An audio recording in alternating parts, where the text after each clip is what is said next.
Oh, sorry, didn't see you there. Just getting my skin routine on for my natural glow. Guys, let's get into Bitcoin right now as the pump is on. We're hitting $30,500. And I want to talk about why getting to around mid 30s to 42,000 bucks is not going to be a great sign for crypto investors. We're going to take a look at that and compare it to the market sentiment. Some of the biggest crypto YouTube marketers are going full steam for big price targets. Things may be coming to an end, but I'm not flipping. Just relax, hold your horses, hit that like button, subscribe to the channel. If you want to know more about my skincare routine, let me know in the comments section down below. It's how I keep my 25-year-old glow. Without further ado, let's dive in to today's video. So we're looking at BTC, the bullishness, plenty of charts that we have covered before. So I want to update these right now. These were some of the big things that everyone was talking about, as they do, through the end of 2022, 2023. Now, we saw this quite often, and this is one that I have compared to quite a lot in 2021, the Wall Street cheat sheet, psychology of a market cycle. Now, the common thought here was that this rally that we are seeing on Bitcoin was actually this first little pump out of the anger drop. So you can see here that we had a drop from the capitulation and then a drop into anger. And then this rally out, everyone thought into February was going to be this move to the top before we saw a further decline into the depression. And we were talking specifically here on the channel about why we didn't think this was the case and why this move in February and March was actually the start of a new cycle, especially when the market sentiment came in during the banking collapse. This is when even the biggest names, the guys who I respect, they're pretty good people, we're looking at these markets going further down, and I think they still do, and they're sort of pushing this time frame out now to the end of 2023, the second half of 2023, and this is exactly what will happen with the bears in the camp right now. They're going to keep pushing that timeline out and keep pushing and start to miss the move to the upside. So in terms of the psychology of a market, we can now see several weeks on that it's probably likely we're in a disbelief stage. We're in a suckers rally going from the low here in November, the depression. Remember, there was a lot of anger with FTX collapsing, and of course, the depression with a lot of people losing their entire accounts through the FTX collapse, through the Celsius, call it the CFI collapse. You had Celsius, Voyager, BlockFi. Then you had the funds, 3 Arrow Capital, etc. Okay. Then you had the May drop, which was a capitulation, I would say, through May and June. That was USD and Luna, people losing a lot of money through that stage of the market. So you might know here that you've got complacency and it doesn't exactly line up with the chart here. That doesn't matter. These things don't have to line up to the exact point. What is important is to understand where the psychology of the market is during that cycle itself on the market that you were trading. And we could see that we had that first drop from November into that low. And then there was a fair bit of complacency here. I'm not saying I'm perfect. I would have had some complacency at that time as well. I definitely had complacency with Bitcoin and Ethereum, definitely. So I'm not perfect.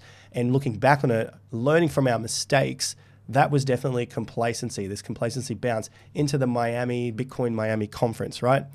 So that's what happened there. Then we had the drop. So even though on the Wall Street cheat sheet, you can see in the background, it's showing up as a drop and then a complacency bounce. We had a quick drop. It's cryptocurrency. It drops harder.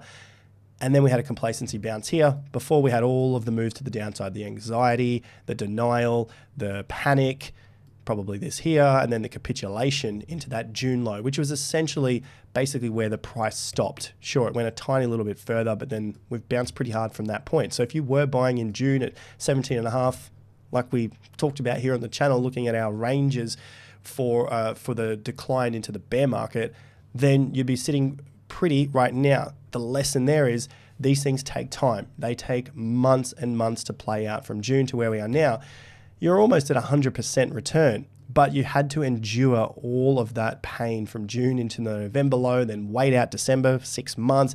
Then you finally got that pump into January to basically break even before you got slammed again with the SVB collapsing and Credit Suisse and Deutsche Bank and everything else going on in March. And from that point, we're now up 50% from 20 grand to 30 grand. So you can see how quickly the tides can change. And I'm very much in the belief here that we're in the disbelief stage of the Wall Street cheat sheet based on what I can see across the market. These market cycles and market sentiment don't only occur in Bitcoin and cryptocurrency. They occur everywhere because humans make up markets. Regardless of whether you've got a bot trading or some other sort of algorithmic trading going on, a human had to create the trading program. They have to go and buy and sell these markets. This market here, USD. We're looking at the US dollar here. Remember on the channel, we specifically talked about the September top. You guys can keep a count of how many times I've brought this up, but it's a really important case to make, especially when the news was telling us how great the US dollar was. The market has collapsed. So I bring that up again because of what we're seeing right now with the US dollar. You would definitely have seen the fear that Russia and China are teaming up. The BRICS countries, the Brazil, Russia, India, China, South Africa are all teaming up to drop the US dollar and remove the dominance and the use of the dollar, de-dollarizing. Basically, you can see everything here from the last few days to the last month or so. The news has been very intense to try and tell us that the US dollar is imploding and collapsing. Thanks, news. Thanks for telling us all the bad stuff at the bottom of the market. That's why I think now, yes, overall, I think the USD is still going to go down based on our cycle here, our 18 to 20 year real estate and economic cycle, which we still have a little further to go. So not to bring too many things into the equation here, but because we have all this heavy news right now and we're not seeing lower prices and we're seeing a higher low for now, and on top of that, we're seeing support on these 50% levels at around 100 to 102, there is a chance that the US dollar attempts once again to push to the upside. Doesn't have to be a huge move to the upside. I'm not saying it's going to go to new fresh highs to break this peak here. I don't think it has it in it, but there might be a little bit of a move here. Let's see how far it goes. But if it does have a move, that's going to affect what happens on Bitcoin. And of course, the price of Bitcoin, whether Bitcoin is going to hold steady or continue to pump. Speaking of pumps, before we get to the $42,000, why that's not a good sign for crypto investors right now, we're piecing it all together with the market sentiment. Don't forget that. The Wyckoff schematic. This was another one that everyone was looking at to call that we were about to go from into a phase B into a phase C. So that's looking at it from this point here, phase B, which would drop into a phase C, into a spring. But my count was earlier than that. I was looking at the selling climax being in June and the spring being in November. So around this phase C here, you can see the spring and the test. And during this period where March happened and the banks collapsed and the market sentiment was extreme, it was extreme, the market has now bounced away from that point. So this is something that I posted up on Twitter. Remember, the links to all this stuff are in the video description down below. Limited time here for SwiftX customers, new customers, you can get double Bitcoin, $30 for ledgers, and if you're an Aussie, you can get some more free BTC if you sign up for BitGet as well. So they're my shield links at the top of the video description. Go check those out. There's also 24 hours, less than 24 hours for our crypto and economic report. That's coming out today. Get a hold of that. It's got real estate, it's got Bitcoin and cryptocurrencies. Okay, so back to the Wyckoff schematic here. With this breakout and a further breakout now, we're at 30,000, guys. We're up this level right here. We're probably well and truly into phase E. If you disagree, please do let me know down below.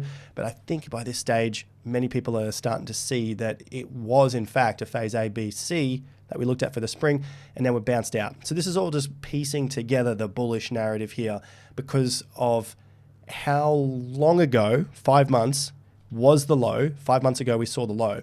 But only now are we starting to see a lot more bullishness. People are getting very excited about these prices. Sure, I'm jumping on the bandwagon, but I've been talking about it from those periods before, and I'm just having fun with it right now. But I do think we'll start to see a peak come in, as I've talked about, April or May, which is going to be a critical point because crypto investors are coming back to the party and probably buying the tops again on altcoins. Now, this was the other chart that I'd posted up as well, looking at BTC.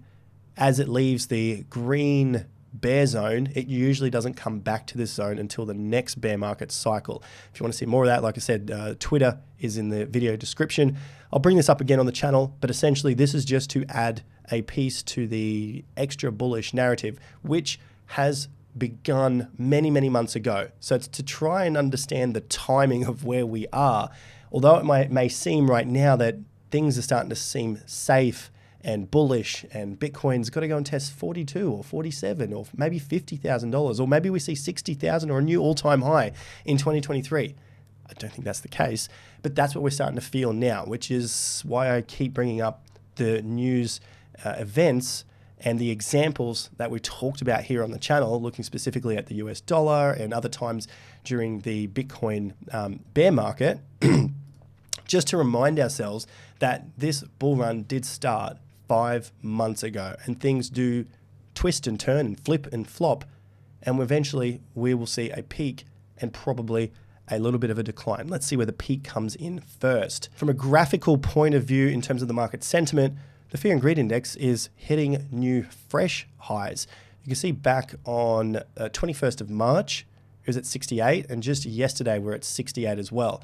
Today we closed in at 65. So this was the level that we're looking at around the 70 mark for some sort of resistance. We do know that it can push to around the 80s or mid 80s before we do get a pullback.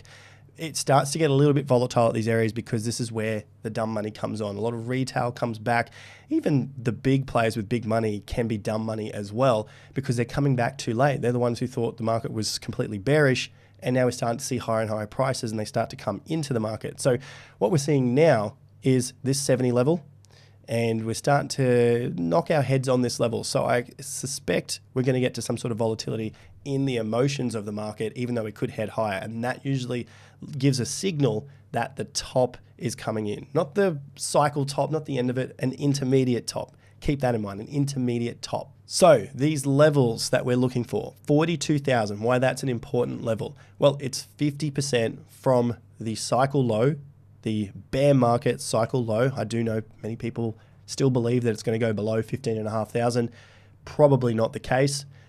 We have looked at reasons why 31,000 is probably that big flipping point, looking at an overbalance in time and price, which I have posted on Twitter, looking at hitting around 31,000, giving us that overbalance in price and time. 42,000 being the 50% level. So we have those two key levels. Market gets to these price points around that 31K, definitely 15K, kiss that goodbye, that's gone. Probably even into the 18Ks. But I want to see the market get back to the complacency top. That was that marker right there, around $48,000. Then you can kiss goodbye basically all of these lower levels here. It's not coming back to that zone. But if it does creep up to those prices, we can get a good solid pullback and still be in a bullish market. This is where the bears will think that they have won the game. But you'd also have retail investors buying up cryptos as it gets higher and higher. So this is where they're going to get absolutely destroyed. This is where the market sentiment and the hype comes in. It looks like we're leaning into that right now. Probably the end of this move, whether it gets to the mid 30s, whether it gets to low 40s, whether it gets to high 40s, I don't know. The point is, I'm trying to express here that when the media, like we saw with the US dollar, like we've seen with Bitcoin plenty of times before, like we've seen with absolutely every other market, when the media gets really, really hot, then you're probably towards the end of that move. The move could start at around 30 and go to 40, so it's still a pretty significant dollar point. But what we could expect is a significant pullback from that point. Where would it pull back to? Let's see where the top comes in, and then look back to where these levels are, where the previous resistance was, which may become support. And so far, two key candidates, provided we just go straight up, but basically the two levels so far around this high 28,000s to that low 29,000s, and beneath that level you have the 26.5 down to the 25. So right now that could be a significant area that the market comes back to test. Call it 29 as a round number, but we've got to see where this top comes in and see whether we get that pullback. So that's why running up to 42K is going to be very, very bad for a lot of retail crypto. Hopefully you guys here that are watching, subscribed, liking the content, clicking all the links down below to get that free crypto and economic report are wiser than to ape into altcoins and hope for the best that they're going to new all-time highs. That is not going to happen at this stage right now. generally speaking, across the board. It looks like history is repeating again, similar to 2019, not saying a 300% run, but we're seeing a significant move to the upside. This period was 6 months to the downside. You could get 6 months sideways, but keep an eye on how long this move lasts, and then we'll get an idea of what that next setup move looks like. The top could come in and the market just go nowhere for many, many months, and that would then squeeze out those investors who, unfortunately, buy late. So keep an eye on the timeframes, follow the channel, join us in TIA Premium if you want to learn how to master the cycles in crypto, real estate, and the stock markets. Otherwise, I'll see you here back at the next video. Don't forget your skincare routine. Keep that nice and clean, and I'll see you guys at the next one. Until then, take care and peace out.